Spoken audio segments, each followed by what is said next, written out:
Hello guys, welcome back to my channel. இன்னைக்கு இந்த வீடியோவில் நம்ம பார்க்க போகிறது சமீபத்தில் தமிழில் வெளியான ரெட்ரோ தமிழ் படத்துடைய ரிவ்யூ தான். சூர்யா, பூஜா ஹெக்டே, ஜெயராம், பிரகாஷ்ராஜ் இப்படி ஏகப்பட்ட பேர் இந்த படத்தில் வந்து நடிச்சிருக்காங்க. கார்த்திக் சுப்புராஜ் இந்த படத்தை வந்து டைரக்ட் பண்ணியிருக்காரு. ஸோ இந்த படத்தோடைய கதை வந்து என்ன அப்படின்னு ஃபஸ்ட்டு பார்க்கலாம். கதையோட ஆரம்பத்தில் நம்ம ஹீரோ வந்து ஒரு கேங்ஸ்டராக இருக்காரு. தன்னுடைய வளர்ப்பாப்பா கேட்கறதுனால தான் சொல்லக்கூடிய விஷயங்கள் எல்லாத்தையுமே வந்து அப்படியே ஃபாலோ பண்ணிட்டு இருக்காரு. இது எல்லாத்தையும் கம்ப்ளீட்டாக நிறுத்திட்டு தான் லவ் பண்ணுற பொண்ணோட வந்து சேரணும் அப்படின்னு ஆசைப்படுறாரு.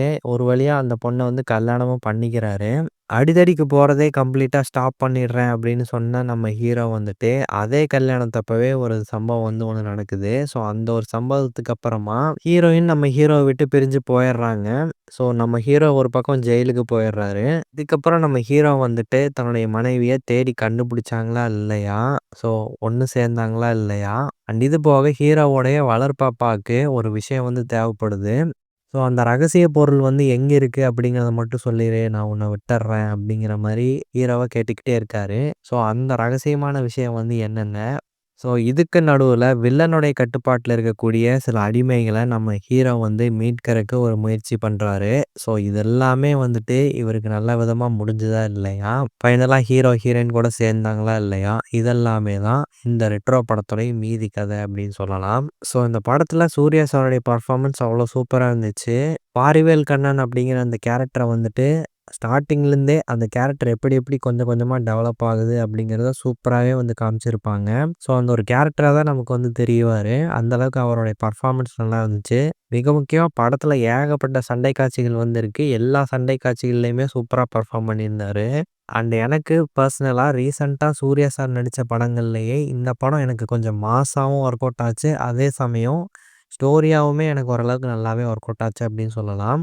ஸோ இந்த பாரி அப்படிங்கிற அந்த கேரக்டருக்கான மாஸ் சீக்வன்ஸ் எல்லாமே வந்துட்டு அப்படியே வேணும்னு ஃபோர்ஸ்ஃபுல்லாக வைக்காம, ஸோ அந்த கேரக்டருக்கு என்ன தேவையோ அதை வந்து தானாகவே அமைஞ்சிருக்கு அப்படின்னு சொல்லலாம். ஆரம்பத்துலேருந்தே அந்த ஒரு கேரக்டர் வந்துட்டு ரொம்ப ஸ்ட்ராங்காக எதையும் ஃபேஸ் பண்ணக்கூடிய ஒரு கேரக்டராக வந்து காமிச்சிருப்பாங்க. அதனாலே ஓகேப்பா, இவர் 50 பேர் வந்தாலும் ஒரு வழி பண்ணிடுவார் அப்படிங்கிற ஒரு நம்பிக்கை நமக்குள்ளே வரும். ஸோ அந்த ஒரு கேரக்டருக்கு ஏற்ற மாதிரி அவருடைய பாடி ஆகட்டும், பர்ஃபார்மன்ஸ் ஆகட்டும் எல்லாமே வந்து பக்காவாக செட்டாக இருந்துச்சு. அண்ட் இவருக்கு பேரா பூஜா ஹெக்டே அவங்களுடைய பர்ஃபார்மன்ஸும் பல இடங்கள்ல நல்லா இருந்தது.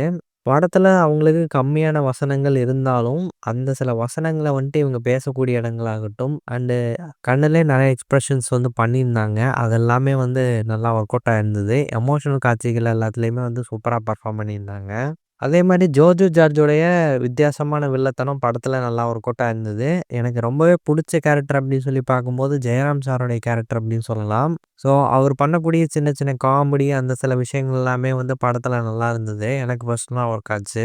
இவங்க போக பிரகாஷ்ராஜ் சார் ஆகட்டும், அதுக்கப்புறம் நாசர் சார் ஆகட்டும், படத்தோட இன்னொரு வில்லன் ஆகட்டும், எல்லாருமே அவங்க அவங்க ரோலை சூப்பராக பண்ணியிருந்தாங்க. ஸோ இந்த படத்தை ஃபர்ஸ்ட் ஹாஃப் செகண்ட் ஹாஃப்னு 2 ஹாஃபாக பிரித்து கூட சொல்லலாம். ஏன்னா ஃபர்ஸ்ட் ஹாஃப் வந்துட்டு பார்த்தீங்கன்னா அந்த அளவுக்கு கிரிப்பிங்காக போயிடுச்சு. டேரெக்டாக கதைக்குள்ளே போய் யார் யாருக்கு என்னென்ன பிரச்சனை, ஹீரோவோடைய தேவை வந்து என்ன, எல்லாத்தையுமே வந்துட்டு அந்த ஃபர்ஸ்ட் ஹாஃப்குள்ளே கவர் பண்ணி நீட்டாக கிரிப்பிங்காக வந்து கொடுத்துருந்தாங்க. செகண்ட் ஹாஃபுக்கு அப்புறம் வந்துட்டு பார்த்தீங்கன்னா கதை கொஞ்சம் வேற ஒரு இடத்துல டைவர்ட் ஆகும். ஸோ அந்த ஒரு வேர்ல்டுக்குள்ளே போகிறதுக்கு வந்து நமக்கு கொஞ்சம் டைம் எடுக்கும். செகண்ட் ஹாஃப்ல வரக்கூடிய ஒரு சில போர்ஷன்ஸ் வந்து ரியாலிட்டியிலேருந்து கொஞ்சம் தள்ளி இருக்கிற மாதிரியான ஒரு ஃபீல் வந்து ஒரு சிலருக்கு குடுத்தாலும் ஆச்சரியப்படுறதுக்கு இல்ல. அண்ட் இந்த ஒரே படத்துக்குள்ள இத்தனை விஷயத்தையும் வந்து சொல்லணும் அப்படிங்கிறதுனாலே வந்துட்டு பார்த்தீங்கன்னா, படம் ரொம்ப லென்த்தா இருந்த மாதிரியான ஒரு ஃபீல் வந்து எனக்கு பர்சனலா ஏற்பட்டுச்சு. ஸோ இந்த படத்த ஒட்டுமொத்தமா பார்க்கும்போது, ஒரு சில காட்சிகள் மட்டும் ஒர்க் ஆகாம போனாலும், மத்தபடி எல்லா காட்சிகளுமே வந்துட்டு ஃப்ரெஷ்ஷாவும் இருந்துச்சு. அதே சமயம் சூர்யா சாரோட ஆக்டிங், ஆக்ஷன் சீக்வென்ஸ் மத்த எல்லா விஷயங்களுமே வந்து ப்ராப்பரா ஒர்க் பண்ணியிருந்தாங்க. ஸோ இந்த படத்துல காட்டப்பட்ட அந்த லொகேஷன் அந்தமான்ல வரக்கூடிய சீக்வென்ஸ் எல்லாமே வந்துட்டு அவ்வளோ ஃப்ரெஷ்ஷா பார்க்கறக்கே அவ்வளோ சூப்பரா இருந்துச்சு. ஸோ சினிமாட்டோகிராஃபி செம்மையா பண்ணியிருந்தாங்க. கார்த்திக் சுப்புராஜ் அவருடைய ஸ்டைல்ல வந்துட்டு ஒரு சூர்யா சார வந்து நமக்கு காமிச்சிருக்காரு. ஸோ அந்த மேக்கிங் வைஸ் வந்து பார்க்கும்போது எனக்கு இந்த படம் ரொம்பவே புடிச்சிருந்தது. ஸோ தாராளமா இந்த படத்த வந்து ட்ரை பண்ணி பார்க்கலாம். சின்ன சின்ன குறைகள் மட்டுமே தான் அங்கங்க இருந்தாலும், ஆடியன்ஸ என்கேஜ் பண்ணக்கூடிய காட்சிகள் வந்து கொஞ்சம் அதிகமாகவே இருக்கு. ஸோ தாராளமா ட்ரை பண்ணி பார்க்கலாம். இந்த ஒரு ரிவ்யூ வந்து உங்களுக்கு பிடிச்சிருந்தா லைக் பண்ணுங்க, ஷேர் பண்ணுங்க, கமெண்ட் பண்ணுங்க. இந்த சேனலுக்கு சப்ஸ்கிரைப் பண்ணுங்க. Thank you.